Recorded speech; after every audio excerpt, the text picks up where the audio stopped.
BTR में इसी साल होने जा रहे परिषदीय चुनाव लड़ने की इच्छा रखने वाले कैंडिडेट्स के लिए बीपीएफ ने आधिकारिक तौर पर पंजीकरण प्रक्रिया शुरू कर दी है। बीपीएफ चीफ हगरामा मोहिलारी की तरफ से की गई घोषणा के मुताबिक जो शख्स बीपीएफ के बैनर तले चुनाव लड़ने की इच्छा रखता है उसे 2 लाख रुपयों का चेक जमा करवाना होगा, जो पार्टी फंड में शामिल हो जाएगा। इस बीच बीपीएफ के केंद्रीय कार्यालय में ऐसे संभावित कैंडिडेट्स की भीड़ उमड़ी है जो पार्टी की तरफ से टिकट मिलने की उम्मीद के साथ रजिस्ट्रेशन करवाने पहुंचे हैं।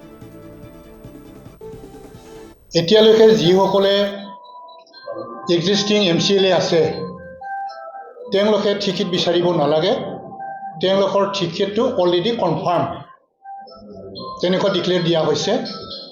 সেই মৰ্মে আজিলৈকে যিহেতু আমাৰ কোকৰাঝাৰ জিলাত 6টা সমষ্টি পৰে, 6টা সমষ্টিৰ ভিতৰত পখিৰাগ্ৰাম, দতমা, বনৰগাঁও, দেৱৰগাঁও, বাওকুংগ্ৰি আৰু চালাকাটি ব্লক, এই 6টা সমষ্টিত আমাৰ 4জন এমচিএলএ অলৰেডি আছে।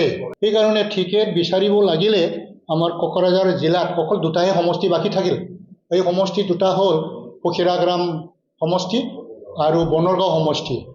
আজিলৈকে যিহেতু মাঘ বিহুলৈকে আমাক সময় দিছিলে টিকেট বিচাৰিবৰ কাৰণে, এপ্লিকেশ্যন ছাবমিট কৰিবৰ কাৰণে, কিন্তু আকৌ সময়টো নাটনি হ'ব বুলি ৰিকুৱেষ্ট কৰাৰ কাৰণে 31 জানুৱাৰী অফ দিছ মান্থ লিখে পষ্টপন কৰা হৈছে, এক্সটেনশ্যন কৰা হৈছে।